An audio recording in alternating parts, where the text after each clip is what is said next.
Hi everyone, this is Charlie Roschke from Roschke Designs, and today we're going to talk about drafting and creating a light plot. So making a light plot can be a challenging and difficult process, but it really doesn't have to be.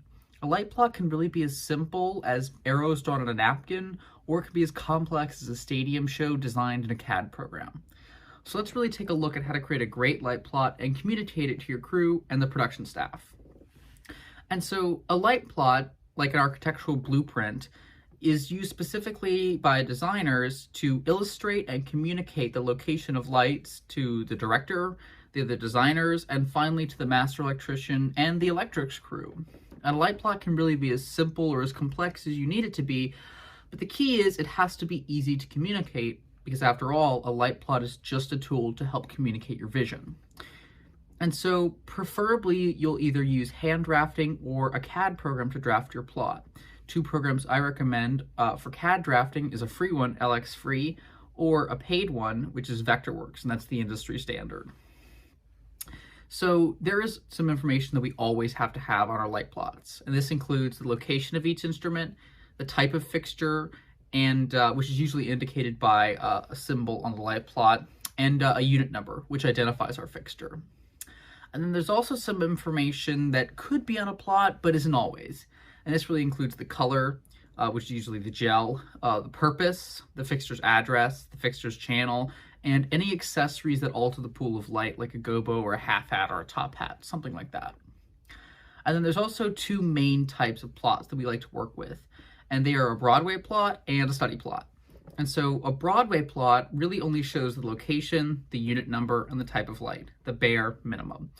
And in a commercial New York theater, the light plot is really a document that you would hand to the master electrician and the electrics crew so they could get the show hung. And because all they really need to know is, again, the type of light and where to hang it. And a study plot is the other big type of light plot that we use. And that's generally used in educational theater because it shows the color, it shows the purpose, the control channel, and a couple more other things. And you'll often find a study plot on the production table of a Broadway show. And then there's also two kinds of scales that we like to use when we're drafting. And they are half an inch equals 1 foot, and 1/4 of an inch equals 1 foot. Half an inch equals 1 foot is primarily used by New York designers, but this is not a hard and fast rule. And then we also use two kinds of systems when we're drafting. And they're an aligned and an aimed system. In an aligned system, the lamps typically point either upstage, which is used for like front light or side light, or downstage, which is for down light and backlight. And so most commercial designers will use an aligned plot because they are much easier and much faster to draft. And they typically have a more professional appearance. In an aimed plot, the unit is pointed in the general direction and will be eventually focused. And so in a light plot, an important thing is knowing how to identify a fixture. And so the units in each mounting position, which can either be pipe, boom, or cove, are numbered from 1 to N, starting from the stage left side of the pipe and the top of the boom.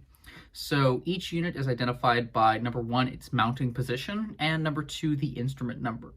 So for example, for pipe 5 is the 5th lamp, starting from stage left, on the 4th electric. And 1 boom R4 is the 4th unit from the top on the 1st boom stage right. And then another key element of your light plot is the title of your light plot.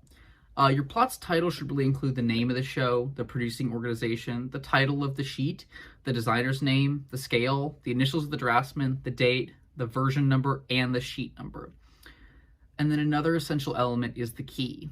And your key has to include what the instrument symbols on your plot mean, the colors and accessories used, and a label legend. And this kind of tells you how you've laid everything out on each fixture symbol. And so to begin creating your light plot, the basic process behind it is starting with front light, and then lighting your set, and then creating a wash. And then from there you can add in backlight, you can add in side light, you can add in specials, or anything else you might need. After that, you should start to make decisions about what colors and gobos you want and where you want to put them. And that was a guide to drafting and creating a light plot. From here, I really suggest you check out LX Free and Vectorworks, as well as check out some hand drafting and learn how to draft with those and really go out there and create your best light plot. Thank you so much.